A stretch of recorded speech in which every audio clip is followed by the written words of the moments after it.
Cass. Hey, Alex. And hey, everyone. Welcome back to the Lockean Diaries. So in today's episode, we're talking about someone that can be considered quite controversial, Donald Trump. So we thought it's best to preface this conversation with a what to expect, what this conversation will be about. For the episode, myself and one of my A-level teachers had a discussion hoping to offer an alternative point of view. It's often quite hard to understand how Trump got into power from the way he's portrayed in the UK media.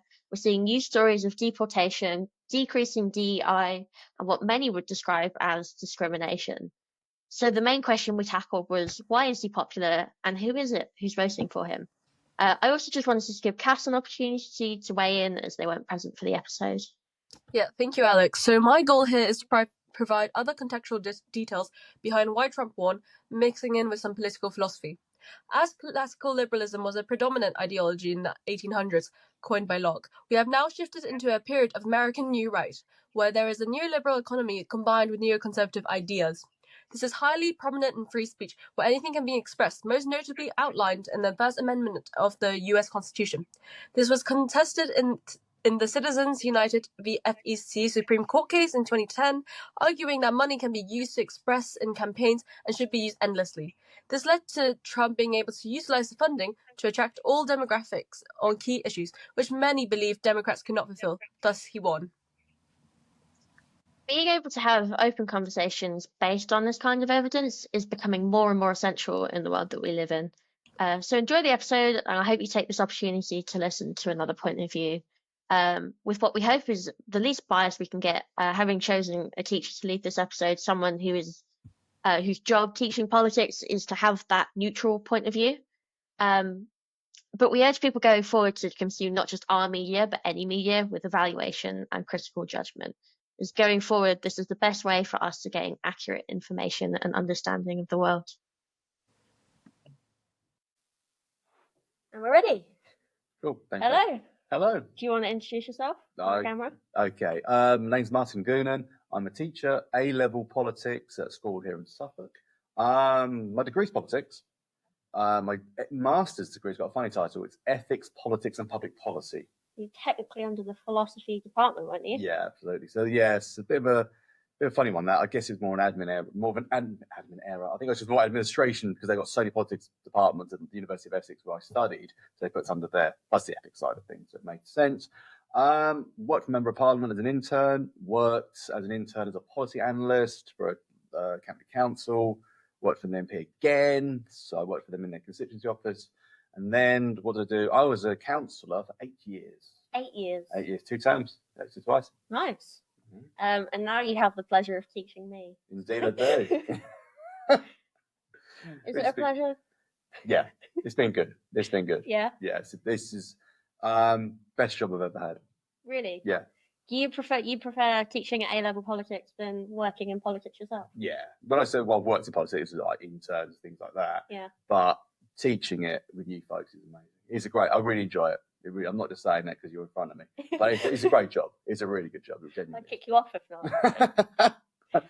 Just so as a caveat, we're doing an episode on American politics. Yeah. So that's a focus switch for something you teach, maybe not something you've worked in, but we're going to start, if you've seen our episodes before, with our favourite game, Quickfire Philosophy. Okay. I've got a question for you. Right.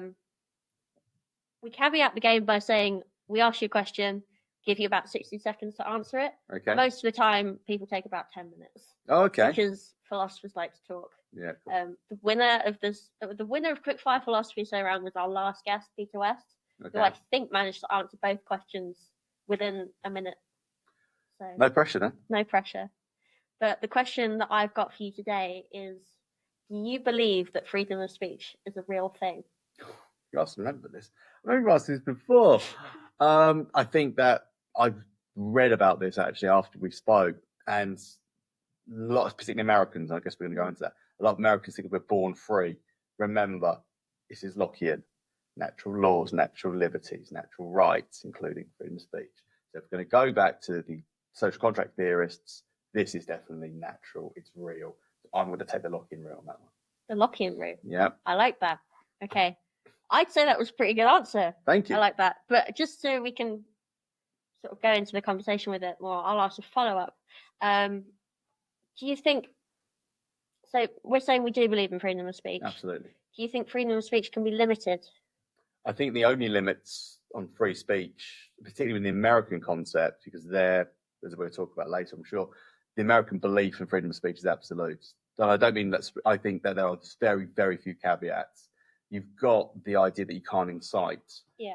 And that's what the Brandenburg situation. That's it. The Brandenburg test, as it's called, from the Supreme Court judgment. That's about it, really. So most things are. That's why we don't. So we have hate speech laws in the UK. Yeah. America doesn't even touch that. That's why. That's quite a significant difference. Yeah. Is, would you say that the concept even exists in the UK? After seeing what happened in the summer with the riots and people going to prison for 2.5 years for posting on Facebook, there are doubts. Now, what they said we can find abhorrent or we can agree or disagree, it doesn't really matter. But people were going to prison for speech. That is a big difference between us and the United States. There's a huge difference. So that we can attest to the fact that the concept in itself exists, that people have a freedom to say what they want. Have you ever heard of this? It's a really controversial statement, but it's one that a lot of people use to explain the concept, and it's that idea that freedom of speech is not freedom from consequence. Yep, heard it a lot. Heard it from the hard left more than anyone else, which is ironic because it was the hard left that were the biggest advocates of free speech in the 80s, when it was the evangelical Christians, particularly in America, that the ones trying to censor everyone. So we had a flip. Yes, massively flipped. The comedy in the 80s, particularly in Britain, and with Hicks in America and others, they were all about attacking the Christians, evangelicals particularly, and they were saying we should censor this. We should censor this. Now we've got the hard left saying, oh no, there's no freedom of speech. There's consequences. Well, if you're being put in prison, how is that freedom? It's limiting the freedom of speech that people have. Yeah. So if you're going to limit it, how's it free? It's changing the conversation. It's this idea that freedom of speech exists as a construct, but whereas Americans would argue that it's a fundamental right, people in the UK may argue that we should limit people's freedom of speech. And I think if you said that to someone in the UK, their initial reaction would be something of, no, we have freedom of speech, but I don't think we do. I will push back on that and say, I don't think I've heard the last time, I can't recall the last time a politician's ever said this is a free country. I haven't heard that from a politician, from any leaders, that we are a free country. It used to be the thing, we're a free country. I haven't heard that in the last 5-10 years. I think that Britain has really gone down a path where it has limited its free speech. And you can say yes or no, it's a good or bad thing. There's those caveats, of course. But America is part of their foundational myth. The myth of America is freedom of speech, and it's in the documents. Can we say that's necessarily a good thing? I think so, because I'm going to go to John Stuart Mill here. Always my go-to when it comes to free speech. Unless it's anything to do with harm, then surely we've got to allow someone to act that way. But also, when you talk about freedom of speech, surely we have to allow people to think things, to say things, to convey things, and it's up to society to then say, well, that's too much. Why should the state, and this is what we're talking about when we talk about consequence, it's the state that does it. So if your friends go, well, you're out of order, that's one thing. But when we're saying consequence, surely that would mean the state is the one imposing a law, a fine, a penalty for speech. Now, that doesn't mean that you have a right to say what you want. Everyone's got to stay, listen to you. Of course not. Because if that is, then where's their freedom to leave? Where's their freedom to say, we don't want to listen to this? So with the United States, and that's why they don't have hate speech laws. That's why the censorship of the last administration under Biden was one of the reasons why Trump won. Potentially. There's definitely one of those reasons. Okay. Just one last thing, and then I'll segue into our next section. But of course, you're a utilitarian. Bringing in Mill. Yep. Somebody said to me once the other day, somebody else that works here. Yep. I won't say because we're filming. That the UK British parliamentary system is an embodiment of Mill's development of utilitarianism, of this idea of. Do you know about rural utilitarianism? I've got a brief understanding of it. It's been a while since I've looked at that book. Yeah. So I've looked at Mill. I'll give you a caveat just because it might be helpful for the audience as well. Yep. You have pure hedonism in utilitarianism. You have Bentham, you have apt utilitarianism. Yep. So it's all about most pleasure, Yep. least amount of pain. Yeah. And then you have hedonic calculus where they try and bring that about. Mill comes in and says that's entirely unrealistic. He suggests that rather than taking this is a bit of a simplification, but rather than having that hedonism for every single act, he advocates for a society where the rules are based on that hedonic calculus. Rather than trying to calculate it for every single thing, you follow general rules. Yeah. Whereas in act utilitarianism, people might use it to justify murder, Yeah. right? Because pleasure and pain. Yeah. Rule utilitarianism, Mill would sort of advocate for instilling a rule where murder is wrong.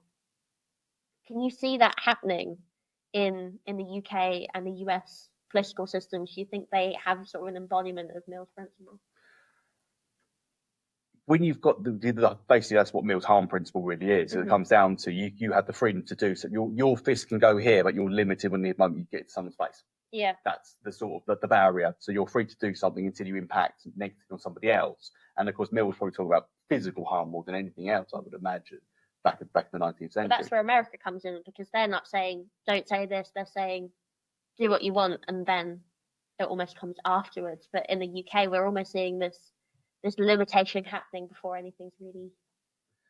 Yeah, I think we do have these limitations that are coming through, and I think the problem with that is, if with anything, going to go Orwell. I'm not going to go to philosophy. I'm going to go to George Orwell. If George Orwell was with us now, I think he'd be saying, "Please make me fiction again." Is that T-shirt that you can see that people wear those? Make Orwell fiction again. I think because now we are changing speech, we are reducing what people can think, and if you stop people thinking something, they can't say it, and therefore they can't say it, they can't express it. If they can't express it, how can it become an idea? And ultimately, going back to Mill, how can you find the truth? That's the purpose of speech. The purpose of freedom of thought is thoughts, speech, ideas find truth, and then someone can do the same and disagree. If you shut up one side of the argument, you'll never find the truth. That's the problem. It's like this idea: if we don't let people be offensive, how do we know what we find offensive? Absolutely. How are we going to be offended? Absolutely. And is that when America gets it right there? I agree. I totally agree with it. And it's Bill Hicks in the early 90s, very left-wing comedian. And I remember he died probably about 92, 93. So when he was massive, he was saying things like offending Christian jokes, and people in the audience were like, how dare you, I'm a Christian. And his response would be, well, forgive me. So it's about what's offensive, what isn't offensive. If you don't like it, you can leave. How do you know that I'm offensive unless you let me say it? And I totally agree with it. That's very different to saying, I agree with what is being said. Yeah. And that's where I think people get this wrong. People might get it wrong when they say things like, okay, then this is really, really offensive. And there's some really, really offensive comedy out there.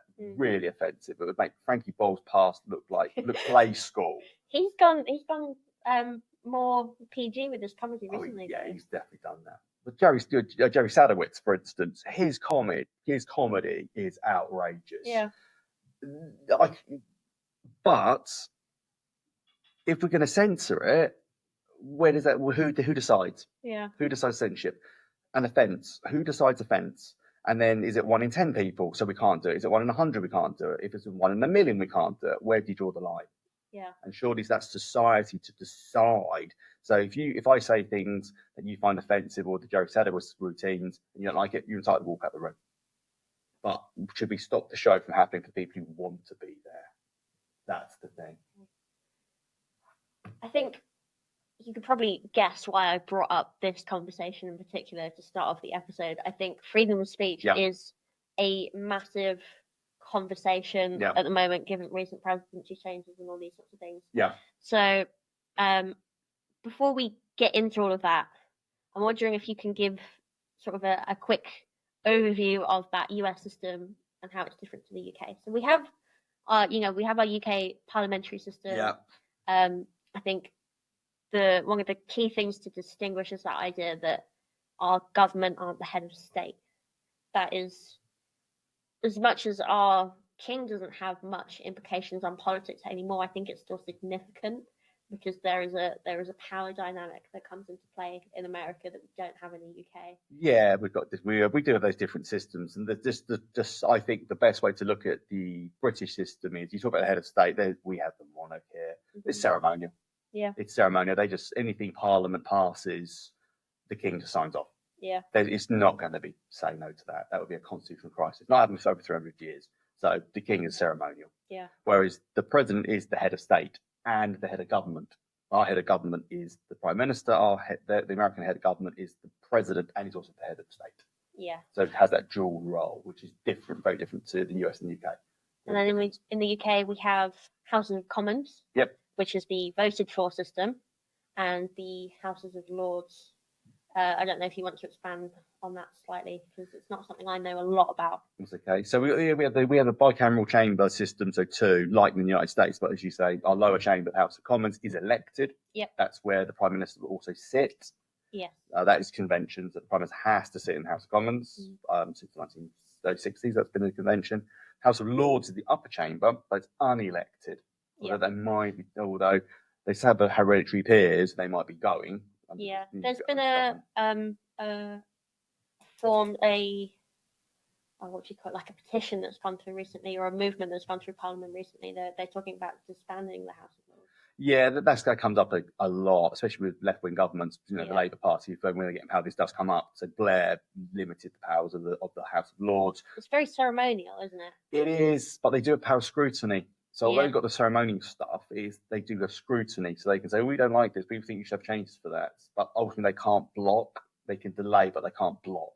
Right. So because the 1911 and 1949 Parliament Acts basically set and the Salisbury Convention, our system is full of gradual changes. It's very Burkean.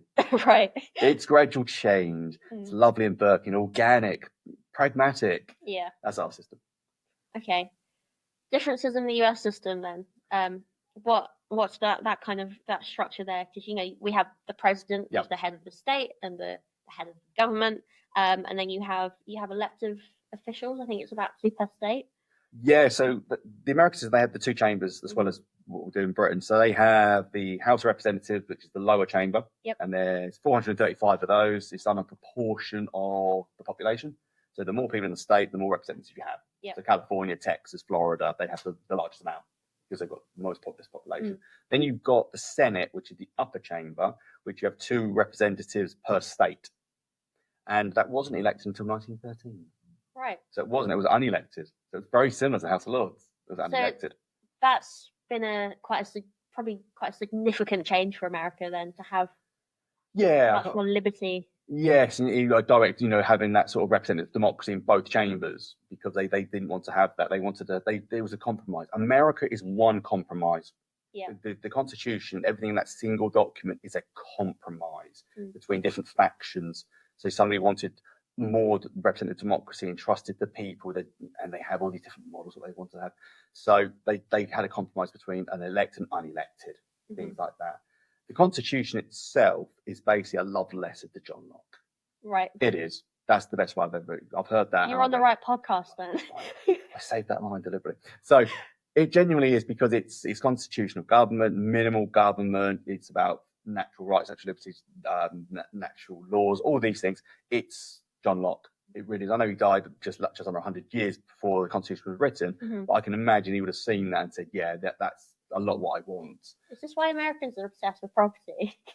Yes, it does come back to it. This is the thing about culture in America. They love their Constitution because it's one document. They can recite it. We the people, the opening lines. They know Article 1, Congress, Article 2, President, Article 3, Judiciary. They know this stuff. Yeah. They get taught it.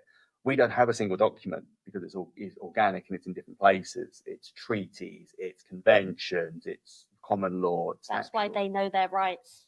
That's what they're always saying. I know my rights. And that's a really good point, because that's one of the reasons why Blair brought in the Human Rights Act, which incorporated the ECHR into British law, so it would allow people to know their rights. Because the Americans will know, you can't do that. I know I can plead the Fifth Amendment, the right to remain silent. I don't think we know our rights. No, I don't think we do. I think don't.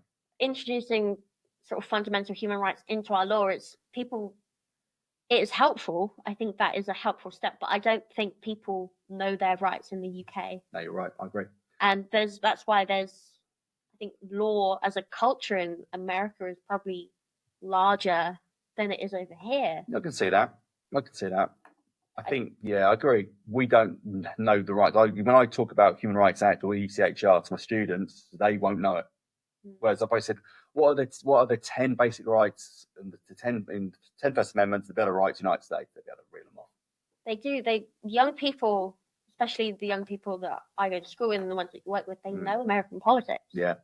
And that is because of a social focus in media on American politics and it as a wider thing. And I think maybe it's because people have been quite interested in it recently, and it shapes social feeds, and people know American rights more than they know their own rights in the UK. I've had students throughout the years I've been teaching, particularly A-level politics, they will say things like, well, freedom of speech. What right you talking about? Oh, First Amendment. No, wrong country. Yeah. Wrong country. And they'll talk about the right to remain silent.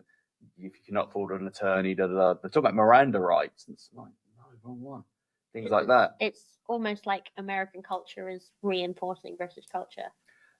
Interesting enough, whenever I mark people's work, I get no use in colour, I get elevator, I get all sorts of Americanism. Oh, you're such a prescriptive. I know. But I'm just, no, and no. That's just that. But it's more evidence to show that we have become more Americanized. As America's become the global hegemony, it's really, you can see it in our culture. Okay. Moving on to, as I just said a moment ago, everyone's favourite politician. You're going to prove me right. I am. I'm going to tell you that Donald Trump actually was popular, and I think a lot of what the British media says about Trump is a myth. Okay. Yeah, going to go big, and I mean that. Yeah, that's your clickbait. That's your clickbait. That's my headline.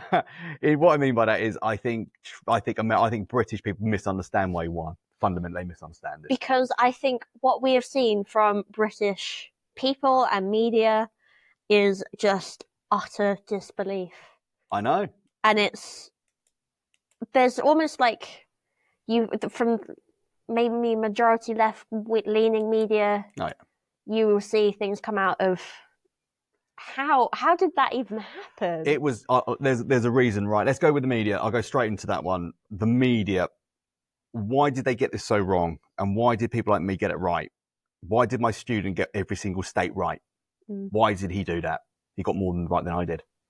He got all 50 right. You predicted it. I remember having this conversation, and the first thing you said was Trump is going to win this election. And I think eventually people started to tend to agree with that statement. But you got there quite early. You knew he was going to win. Yeah, I did put a bet on it. Gambling's wrong, but I didn't put a bet on it. I didn't. And the reason why, the media class in Britain go to America.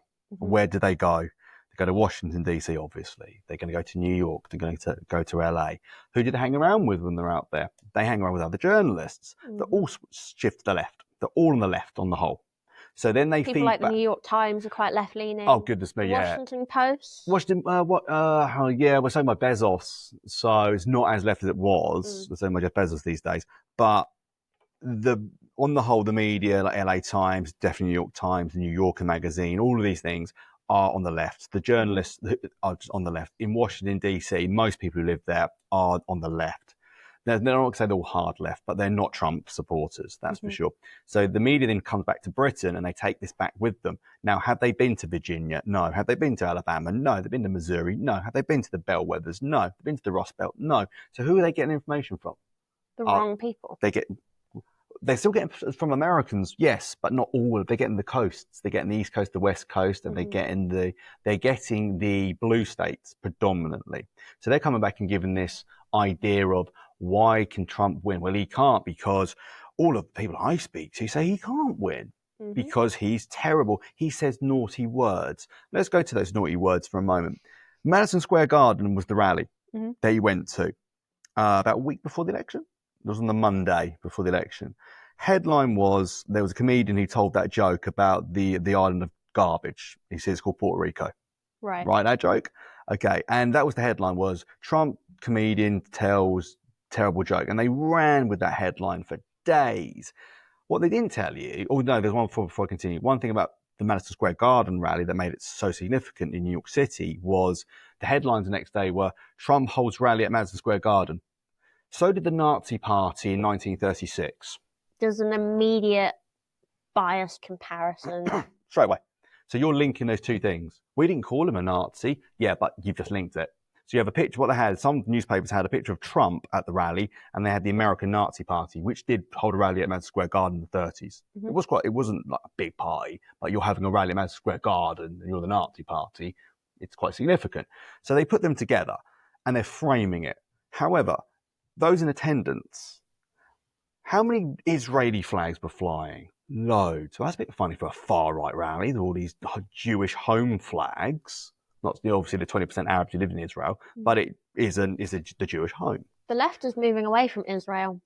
Oh, I would say that the left moved away from Israel decades ago, like decades ago. Melanie Phillips, who's probably not going to be very popular with some people, a journalist with Daily Mail and other outlets, she was talking about this when she worked at The Guardian. Yes, she used to work for The Guardian in the early 80s. She spoke about this and how the left really moved away from Israel. But if you're going to have this so-called far-right Nazi rally at Madison Square Garden, they're waving Israel flags. There's white people there, there's black people there, there's men there, there's women there. There's every demographic you can imagine there. This isn't some Nazi rally. America was represented in that rally. And that's why Trump won. That's when I looked at that and went, he's going to win. He's got this. This is not a Nazi rally at all. This is hyperbole. So the classic image of a Trump supporter in an old white man in a MAGA hat is false. Well, let's just break that down. Of course that there are going to be people that are like that. Of course there are. So if I've got some stats here, and I'll give this to you. White men, 60% voted for Trump, 60% of white men voted Trump, 37% for Harris. So that's quite a significant difference. That is quite significant. But Harris lost 23% of white men from Biden. Right. So it's not necessarily that they all love Trump. It's because, and they were willing to vote for Biden, they weren't willing to vote for her. So it's not necessarily that they don't like, there is a disinterest for those American voters to vote for a woman. I disagree with that. I'll tell you why I disagree with that. Because when you look at women's votes, they also plummet. So what is it about the Harris campaign that's failed there? It was lackluster. It was too negative. And are you really going to appeal to Americans when you don't have a positive vision for the country? America's an optimistic country. They just chant USA. Land of the free. They love their country. They're proud to win. They want to win. And you had a campaign which was, I'm not Trump. When she went, I can't remember, it was on Fox News, I can't remember the presenter's name, but she went on Fox for the 30-40 minute interview. And she didn't do very well. It was a poor performance. I couldn't name you one policy she had after the interview. I couldn't tell you. I couldn't tell you what she stood for. I thought the campaign was weak compared to Trump. And remember, she was against someone. The campaign was quite rushed. Because I don't. Yeah, it was. Do you think people saw it coming? What happened with Biden? The other thing is, going back to the media, when you've got media outlets like CNN, New York Times saying Biden is as sharp as a tack, as they say in America. He's brilliant. He's absolutely sharp. He clearly wasn't. He wasn't. We saw that. We've known that for years. And it was almost wishful thinking. Yes. They needed him to be sharp. They had no choice. Because what they had to do was then get rid of him, and that was going to look embarrassing, which happened. So they went with a candidate in Kamala Harris, who, yes, was vice president, but she never received more than 5% of the vote at a primary. So even when she was going up against other Democrats in 2020, when Biden got the nomination, she was nowhere. So, but they had to go with her because she's the vice president. You can't dump her and him. You can't. But of course, the problem then was, so we voted for both Biden and Harris. So now Harris is now attached to Biden's record. Yeah. That was the problem. So she couldn't distance herself. And then when she said, I would have done things differently, they said, like what? And she went, and that was a major problem. Do you think if she'd been a candidate from the get-go, she might have had a better campaign. Yes. You think Yes. so? Oh, yeah, I do. I think it's a case of what do I think, hypothetically, but definitely, she definitely could have done a better campaign. More time to get the public to know her, dispel some myths, because you're going to get the Republican attacks. You can deal with them. She didn't have the time to do it. It was a shame for her. It was a shame for her, but they needed to get a candidate in place way, way quicker than that. So it's clear to say Trump was the popular option. He won. Yes. Yeah. Yes. So you can't deny the fact that he was the most popular option there. Whether or not we're going to factor in the fact that people were voting for him because they didn't want to vote for her. Yeah. He was the popular option. Yeah. What is it about his policies that makes him the popular vote? What makes Trump so popular? Well, let's go with a few of them. The cost of living and inflation is the big one. Mm-hmm. So the cost of living and inflation, of the top things that were going into the election, where was the inflation? Where is it? I'll give the exact numbers of this one. So inflation and the cost of living was high. The reason being is people's wages were going down. Mm-hmm. The cost of living was rocketing under Biden.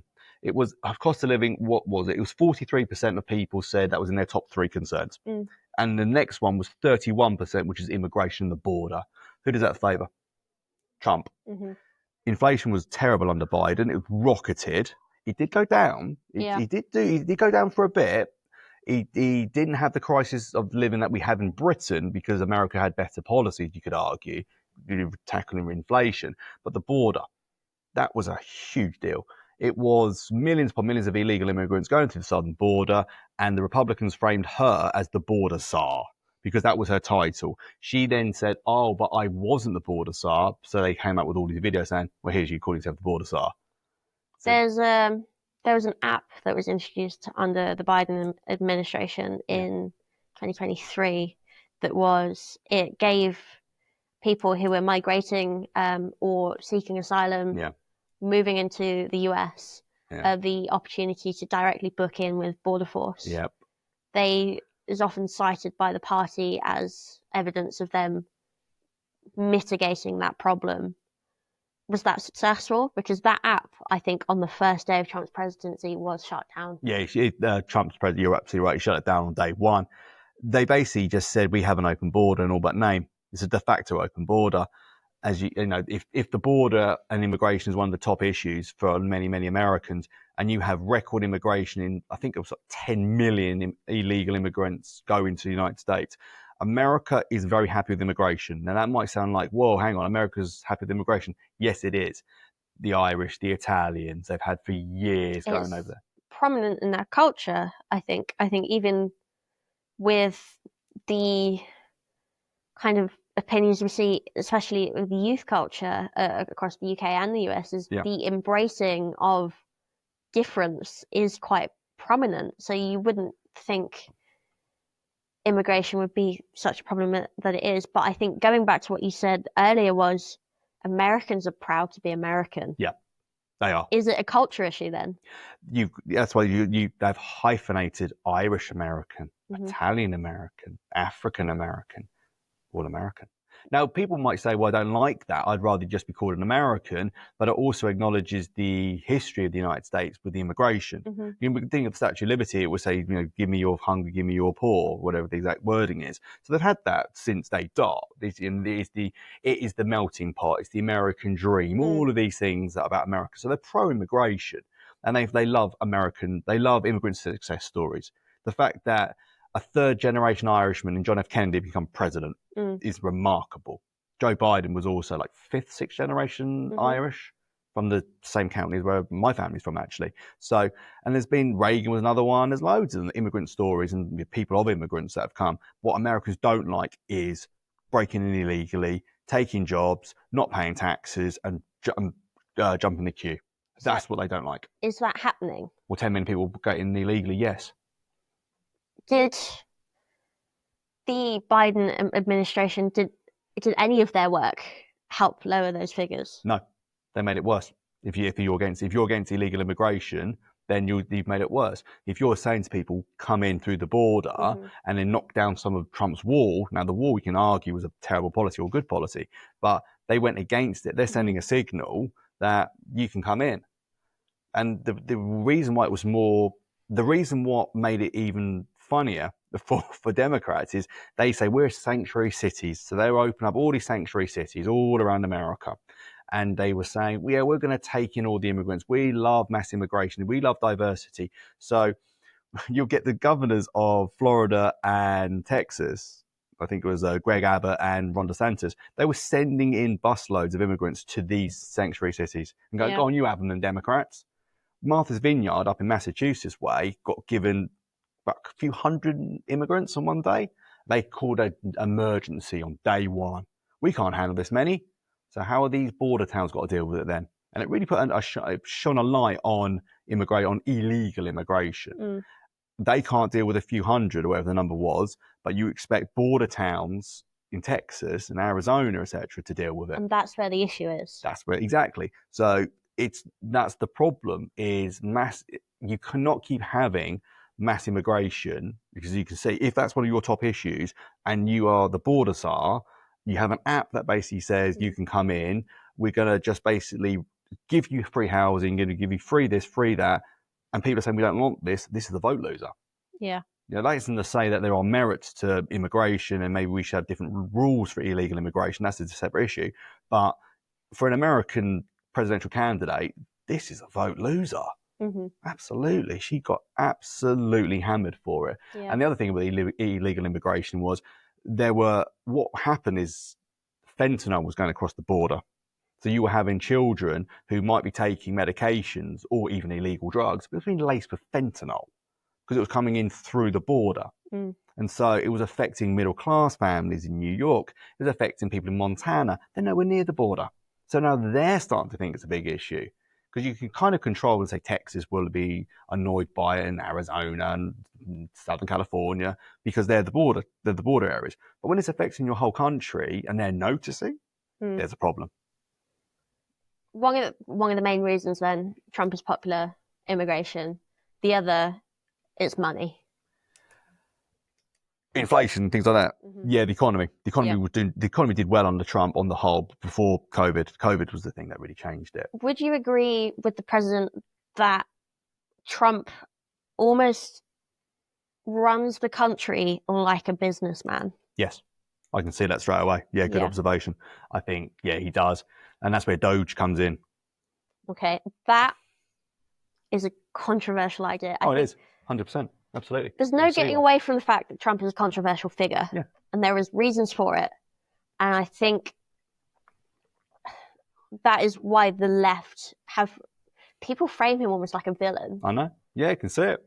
So I think it's important to have a balance in the conversation. Maybe we should go and look at that other side of the conversation. Trump uses all of these sorts of controversial, maybe even satirical ideas when he's presenting themselves. Yeah. Doge was an internet meme. Yeah, it did come out. Yeah, it did. It was a dog. I remember, I can see it in my head. Yeah. And that has become... What do you maybe want to give an overview of what this Doge, what is that? What do we mean by this? Well, Doge is the Department of Government Efficiency. I'm going to get some stats on that because it surprised me when I was researching. And there's an involvement with Elon Musk. Yeah, so Musk is leading it. So what it is basically an audit and trying to cut government waste and waste inverted commas, because some people will say it's waste, some people won't. So the idea is Trump is quite small state, which sounds really strange since he built up a huge debt, COVID. Maybe is the reason for that. So they're trying to reduce the size of government because they owe trillions, the Americans. They owe trillions. And they're obviously worried they don't want to get debt and GDP getting the wrong ratio for that. So they're concerned. And with cost of living, Americans are rightfully saying, what am I spending my tax dollars on? So they're absolutely right to say that. So Elon Musk is heading this department up. It's not a department that is part of the Constitution. It's not part of implied powers of the Constitution either. So that gives it its controversy, is that it's a new department that just flipped, now done. And there's issues of data protection. Yeah, I think it's the more, because it's new, it's an ongoing situation, but it would appear that Elon Musk and his team are just going to the department saying, let me see your books, let me do an audit. From an outside perspective, it looks like he's just let some random billionaire walk into the White House. Yeah, it does. It does. But the way that the American system works in the elections is they have voted for the executive, which is invested in one person. The Constitution says one person, that is the president. So the president, therefore, has the power to appoint. And that is a very American idea. We have that head of state, that power that's all coming in there. Trump holds a lot of power now. In the executive branch, and that's the thing. And the executive branch was also supposed to have been, when the Constitution was founded, it was supposed to have been just to sign off laws. Congress was supposed to do the most of the work. The very first Constitution that was the precursor to the actual Constitution they go with, obviously 10 years later, was Congress on its own. Yeah. There was no judiciary and no president. This is really interesting. It's only because you had the deals that were going on between the founding fathers of what was going to be. But the president was just to sign stuff off. Now the presidency's got bigger, and you can thank FDR for that. FDR expanded the size of the state. The presidency became imperial in many ways.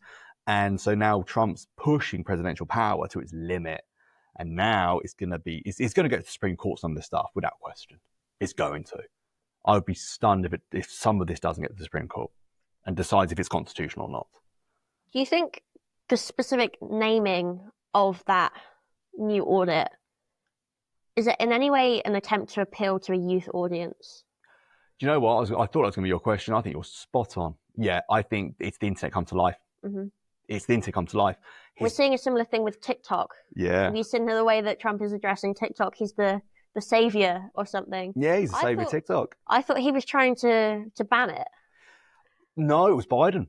So Biden wanted to ban it, and then Trump had hinted that he was also going to go along with it, and he was happy with it. And then all of a sudden, Trump's probably had someone in his ear saying, no, we can keep this going. So now he's become the savior of it. It's probably so Musk can buy it, because there is a rumor that Musk wants to buy it. Right. There is a rumor he wants to buy it, along with Mr. Beast. Mr. Beast wants to buy it as well, apparently. He's not very popular at the moment. No, neither of them. Breaking the Geneva Convention.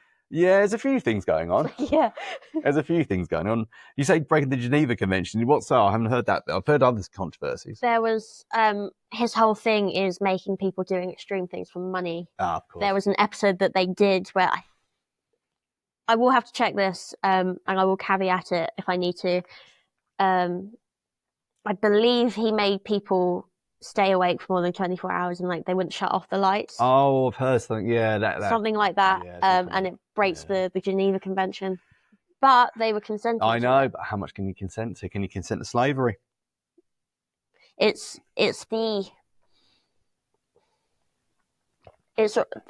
do I put this?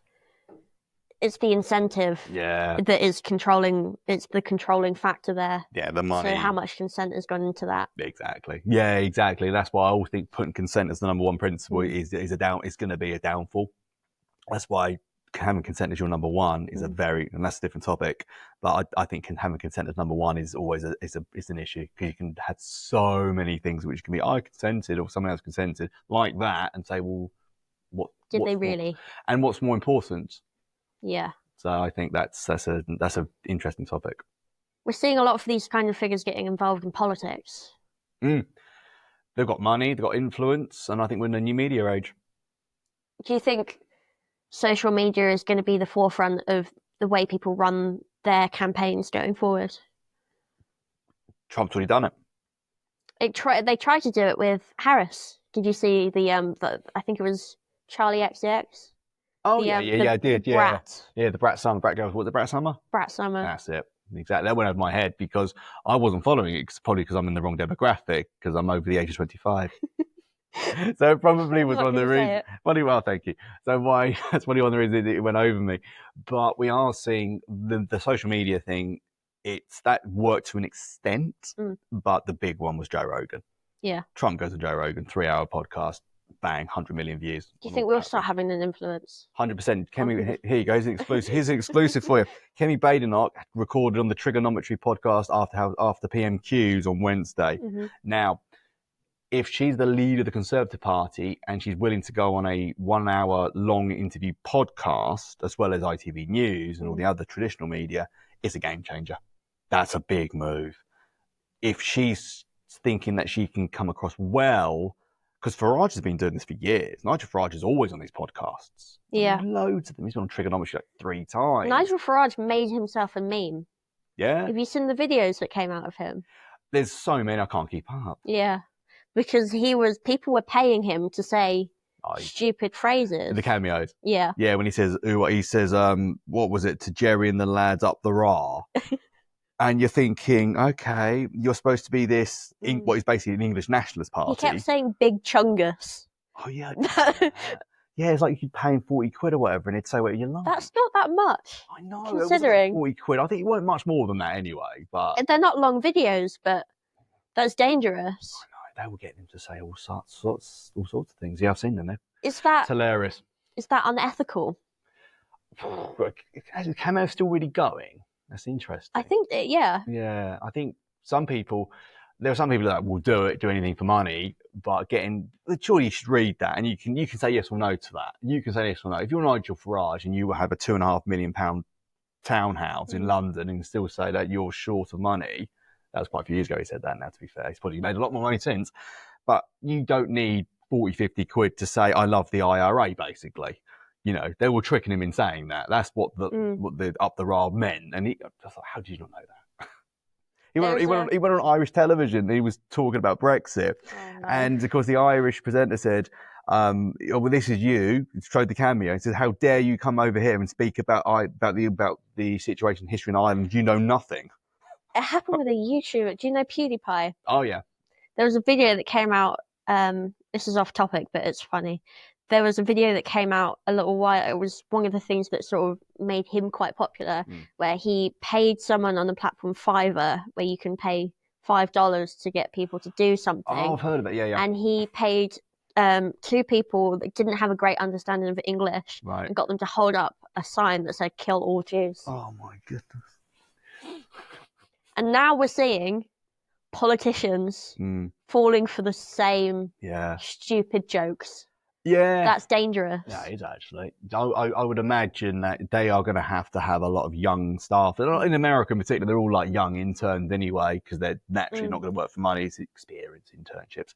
And hopefully they will be advising their older politicians. But I don't think Nigel Farage has got a young intern from the sounds of it. Probably will now. Reform's done really well. They're doing really well with young voters. I reckon he'll easily get some young people in to steady that ship. Do you agree with the idea that the kind of radicalisation that we're seeing maybe that's not the right word to use, because that is quite a political term, radicalisation. Yeah, it's linked with extremism. There is a term that is being used, I should say, to describe, not showing any kind of personal opinion there, but it is a term that is being used to describe young men who are becoming Trump supporters. They're saying that we're seeing a similar thing in the UK with young people, young males especially, young white males, starting to support Nigel Farage. Yeah, it's no surprise.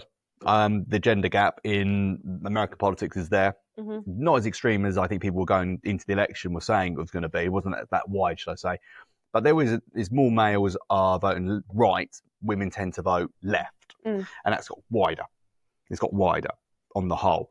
And the UK is following suit, as you said earlier on, with the Americanisation of our media. That's doing that. Because young men particularly are angry because they feel as if society has gone against them. They feel as if women make up 60% of your university courses on average in the UK. So 60-40 now. Who's most disadvantaged when it comes to UK state schools? The state schools? White working-class boys. This is the statistic that you always throw at me. White working-class boys, when you take out Traveller Gypsy, because they are anomalies, because of they're not really engaged with education. So that's why we've because that's a cultural standpoint. So you end up being white working-class boys is the poorest performers in education in Britain. They are, and yet where's the help? Where's the special programs? You've got STEM programs for girls. I'm not saying good or bad. I'm saying we have that. You'll have the one of the criteria for schools and colleges is what is your race gap. So, if you've got a gap between whites and non-whites, to put it, I don't really like saying that, but that's the truth. That's what it is. That's what it says, whites and non-whites, and that's a very broad category, I know, but it will say what is the difference between them, and if it's too big, and who decides what that means, then you've got an issue. But would you have an issue if you have girls outperforming boys? And it seems to be no, because they're going to university and they're performing 60-40. Of the 24 of the last 25, I think it's 23 of the last 24 years, and it will be 24 out of 25 years now. Is that a significant figure though? 60-40? Yeah, 10% gap. It's massive. You do a 5%, it's like a 10% swing. It's massive. But 23 out of 24 years, girls have outperformed boys in GCSE, and I think the same for A levels. It's massive, and this is why you get it at university. This is the thing, and it's having knock-on effects with our society, which means young girls who, I'm going to be talking about straight relationships here, just to put the caveat in. So young girls will say, oh, I'm earning good money, I earn more than my male counterparts when I start work because I'm more educated. So I will go out with this guy, but I'm looking for a provider, someone with high status, but I don't need to settle for you anymore because I'm educated. So my group I'm looking for now is, I don't like it, but it's the 666 thing. I think that's a bit of a myth, but there's something to it. The 6 foot, 6 pack, 6 figures.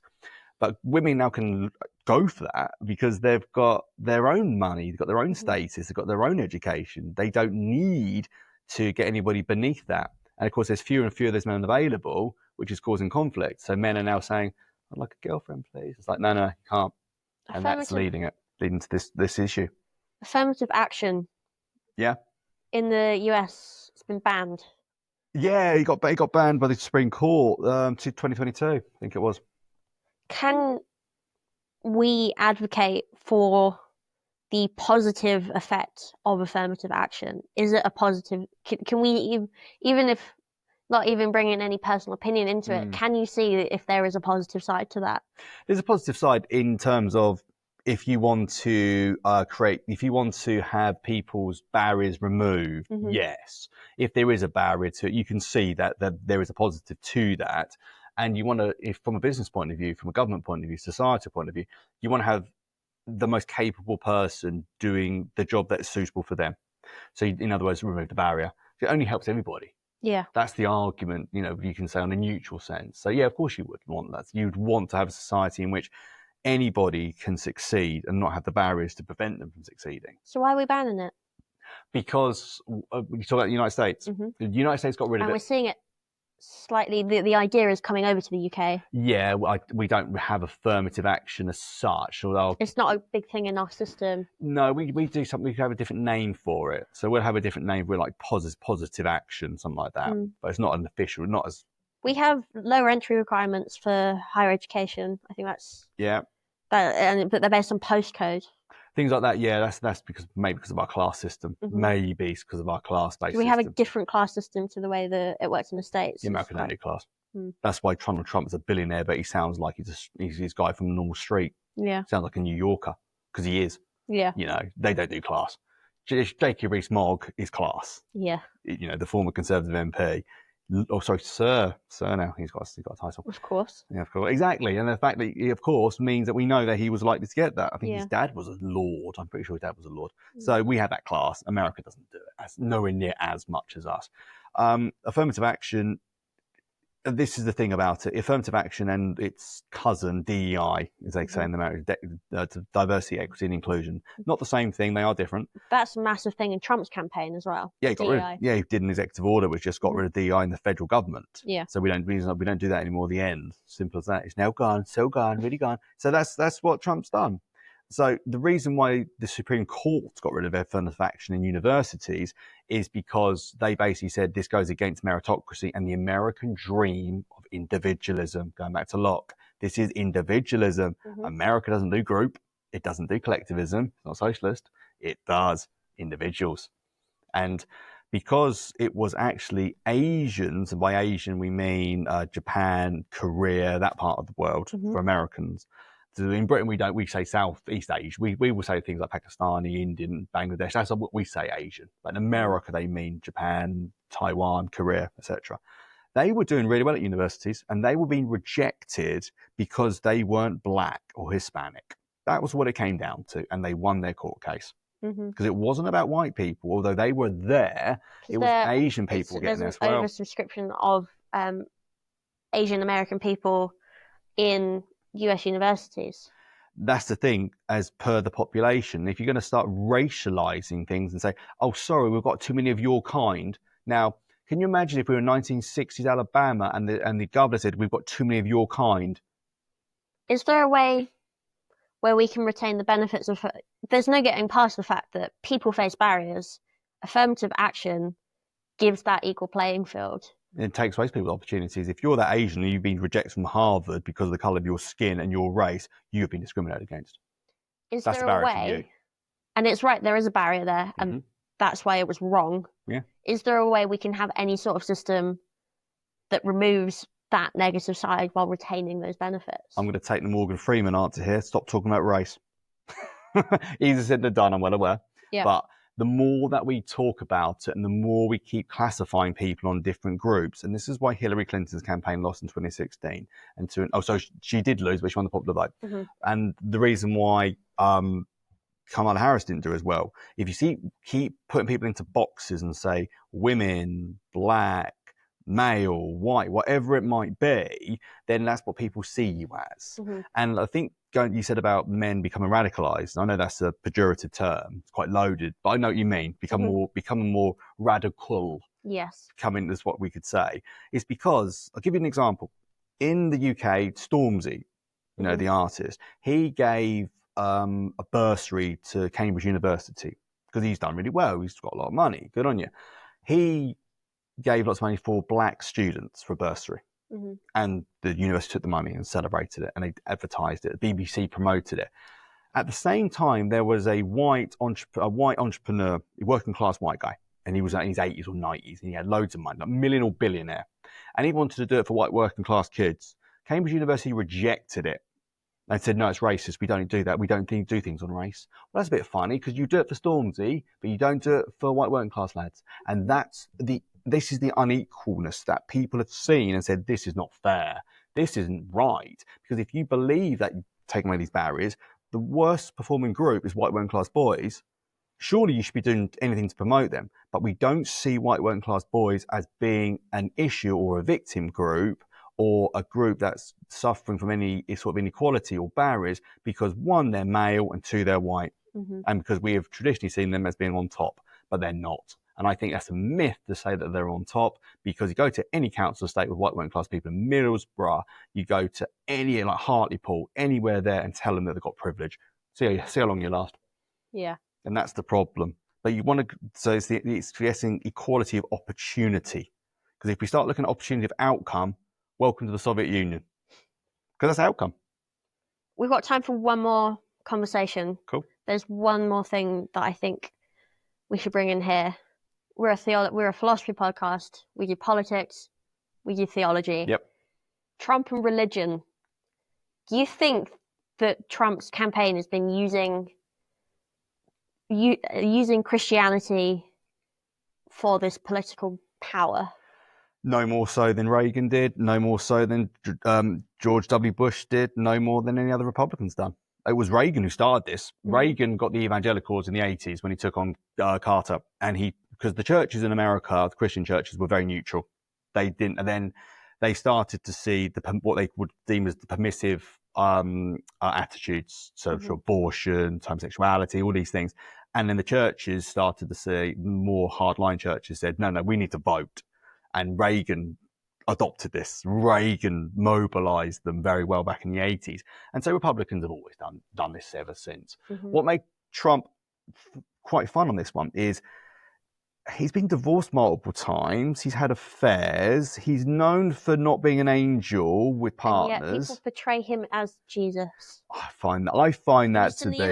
I do find that odd. I find it odd, but I think people see him as a savior against what's worse. Have you heard of the sort of the martyrdom that's come into it recently? No. He got shot. Oh, yeah, of course. And they think he was saved by God. Yeah, I've heard that a few times. I think the onus of proof is on the people saying that. To be honest. I have, yeah. Do you think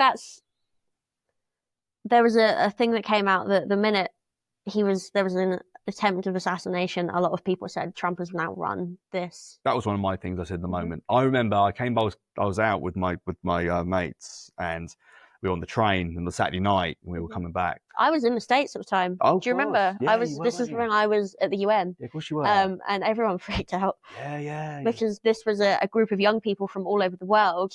A lot of them who, I think a lot of them were quite familiar with American culture, but we weren't sure of the implications. Yeah. And there was one American kid on the program who went, "This is not good," and it was scary. Yeah. Being in America, we were in New York. Must have been a heck of an experience when it comes to, because that would have been during the daytime, obviously, because I got off at night time. We were in Times Square when the news came out. I bet it come up on the tickers when you were going around and all the billboards. Yeah, we were inside, so. Oh, okay. Yeah, that's interesting. I I remember hearing it. Everyone there was just quiet. Okay. And it was really strange. New York's quite Democrat, very Democrat. I mean, especially New York City. Yeah, Manhattan and that. Yeah, I can imagine because the future was a bit scary. I'd imagine. So someone said to me, "Oh yeah, Trump's been shot." I went, "Yeah, whatever.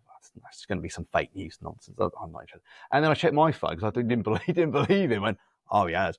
Yeah. And couldn't believe it. And then it deserved to be the biggest story in the world because the former president and likely winner nearly died by a few centimeters. If it would have caused almost civil war. Now we don't know because we don't know, but there's no way people would let that go. It was an incredible moment, and yeah, I can see why people then started to say he was saved by God, etc., etc. But no, has he used religion to get votes? No more than any Republican president, but I feel he probably had more pressure on him to do so because of his affairs and misdemeanors in the Christian faith. One more thing. Trump and fascism. Yep.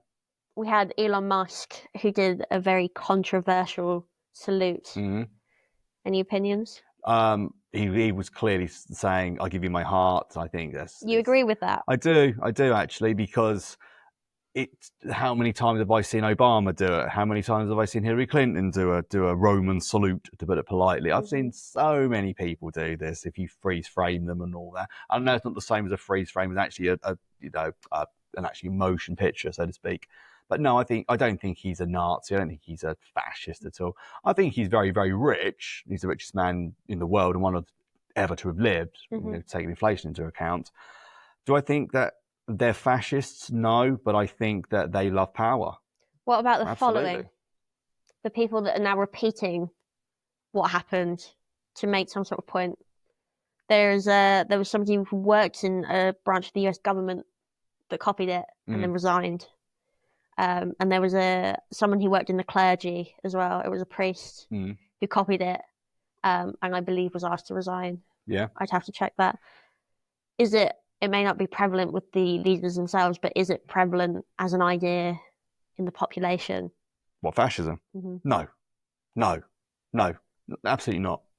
In the UK, we've never had a fascist party. The only thing we had close to it was the BNP, and they got nothing at all. They were so weak. The United States, yes, they had the Nazi rallies in the 30s. They did. To say Britain also had its black shirts as well, but they've never been a prominent force. You could fit all the fascists in about one room. That's not to say there are people. Americans, they love small government. The fact that if Elon Musk is such a Nazi, why is he trying to shut down government departments and cut funding? If you're a Nazi, you prop up the state, you fund it, you're totalitarian. He's not. He's a libertarian. So he's the opposite. Do I think he's right-wing economically? Oh, yeah. Economically, yeah, definitely. But he's not a fascist. But they could be famous last words. This could age badly. Caveat. I tend to agree with that. I don't think it's a point of them trying to support that viewpoint. I think it comes from this idea of cult mentality. I think that they're so MAGA. Yeah. That it's just they will do anything to present themselves with it. Would you agree with that point? I'm concerned that... Is there a lack, especially amongst young people, is there a lack of critical thinking in the... And even in a lot of people, is there just a cult following of Trump? There is a lack of thinking. They're going along with it. I think there are people that will love Trump no matter what he does, and people who hate Trump no matter what he does. And you see that in polling, because in polling, people ask, do you support the following executive orders and policies? a lot of people say yes to it, and then they reframe it and say, what do you support the following Trump policies? And it goes down. So Trump's a negative. Have you seen that video that came out where they asked Trump followers, they framed it and said, what do you think of this policy? And they said, no, that's terrible. And What it's do you Trump. think of... Yeah. But to be fair, that you can do that. We can do it with Labour Party members. You can do that with Tory Party members. You can do that with anyone to Do you pick and think that was a choose. trick? Of course. I think there's a lot of people that claim to be a big supporter of X or or Y, whatever, and they won't know everything about it, and so you can catch them out. Trump is doing some ridiculous things. The Gulf of America. I know, I can't. It's actually got the lowest score in all the executive order support. It's like 20% of people support that one. Around that's a really low number. Yeah. It's not. He hasn't got the power to rename a geographical term. I've always wondered why Britain allows it to be called the Irish Sea. You know what I mean? I always thought that was quite funny. I can't remember why. I don't even know why it's called the Gulf of Mexico. It's proximity to Mexico. So it's closer to. I didn't know if it was like the Gulf of the Americas because they are in the Americas. I thought that might be more appropriate. I don't know. These things get named like the Panama Canal. I'm guessing it's because it's near Panama, things like that. Is he using controversial ideas to make himself popular? In this back to the social media thing. No, I think Trump believes this. And I also think Trump's got one other problem from the first presidency. A lot of people. But that idea is crazy. I think these ideas, what Trump does, apparently, according to the insiders, is if you say A to him, he'll go along with it. But then 20 minutes later, someone say B, and he'll go along with B. He tends to go with the last thing the last person who says to him. He was like that in his first term. So you've got to get him before he's about to do a speech. And then your idea is going to be the one that gets out there. That's not necessarily a good thing. No, it's not a good thing at all. It's a terrible thing because you should be able to take A, B, think about it, and then maybe come up with C or. He's in no way taking time to consider. No, exactly, and that's the problem with Trump. He's quite impulsive. He's very impulsive. Is that dangerous? Oh yeah, impulse is a real negative trait. I would say, if you're too impulsive, so he can have that tendency. Bad thing. Sorry. Well, yeah. Well, there are bad things about Trump. We can say that the economy, you disagree with him. Tax cuts for the rich. You could talk about how, for instance, inequality is going to rocket because it will do. It always does under economically right wing presidents. It always does. Thatcher, Reagan come straight to mind. It always does. So if you're poorer, this might not help you. People are being deported. People are scared. They should be. Yeah. Because he's going to do it, and he is doing it. He's removed birthright. No, he hasn't. He wants to. He's got no chance. You don't think that will happen? No, it's 14th Amendment. He's got no. But and by the way, who can appeal an amendment? Not the president. It's Congress. Okay. So it's not. So you think birthrights are safe? Yeah, it's safe. What you need with the amendment process in the United States is so difficult. But it's a scary sentiment. But the American taxpayers are paying for millions upon millions of illegal immigrants to not pay tax, to what they would deem break into the country. Some ethnic groups commit higher crime rates is the argument. I'd say there are stats, and they're all debatable, of course. So they're saying, why am I getting up in the morning and paying for illegal immigrants? Why should I do that? They have no right to be here. It makes a mockery of our system. We've got thousands of murderers and rapists, which is true. They have got into the country because they were wanted for these crimes. They were known to the authorities. And so why are they staying in the country? And so, yeah, they should be scared because Trump will deport them. Will say, sorry, his team will do that. And there's families that are scared. The quote that was the most unstatesmanlike, to put it politely, when he was asked, will you deport families when you've got somebody who's got citizenship status and someone who isn't? Because we don't want to break up families, we deport them all. And I read that out. That's a controversial idea. Well, I read that out to my family. I read it out to my class, and I started laughing, going, because I hadn't read it in advance. I said, let's get the news story up. Because that is a ridiculous idea. Why? Because the amendment, the birthright, the citizenship that people get from that birthright. Yep. And you're taking the power away from that. No, the family's going, you can follow them. It's up to you. That's what he's basically saying. Saying he's implying a choice. Yes.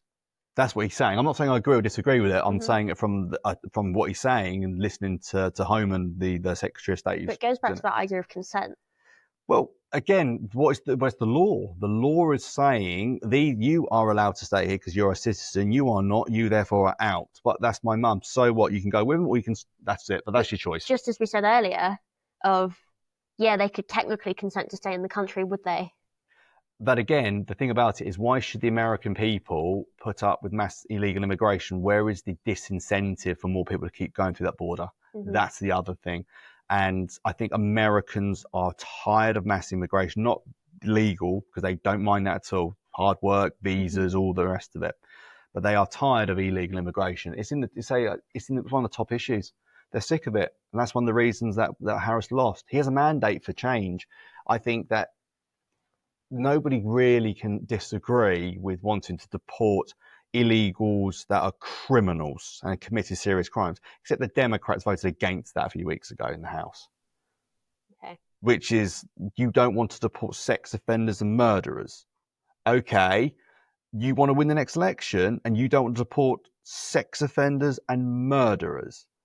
That's odd. And these are the voices that aren't being heard in media. Yeah, because I saw the stats of that, and of course a lot of that would have been, because that's the bill name, and we know that would be the bill name, and there'll be caveats underneath, and they might be voting against the caveats, but of course you still voted, because American bills, you can just put a paperclip on it, and that's the whole bill.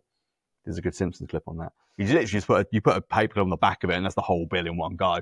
So that's how the American system works. So there might be something they go, I can't vote for this, but of course it's now titled, do you fancy deporting illegal murders and rapists bill, or whatever it was, and they voted against it. So if you're a Democrat now, you've got that on your record.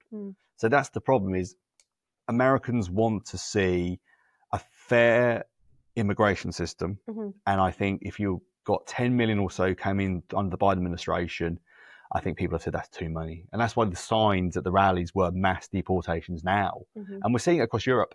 Not in Britain. That is coming to Britain. That will come eventually, but not for a while. But you're seeing Germany's movement, Sweden's movement, Denmark. You're seeing France. All these countries are now having similar things because for different reasons. But they are saying we want to get rid of people that should not be here, and I think that's starting to become more popular. And that's why we said about the right wingers and young people. Yeah, that's one of the reasons. But that, as justifiable as that may be, we will see an increase in discrimination. That's always going to be the issue, potentially. But then you start saying, is it somebody's legal status based upon skin color? Because that's the obvious identifier, in terms of discrimination. I'm guessing that's what you mean.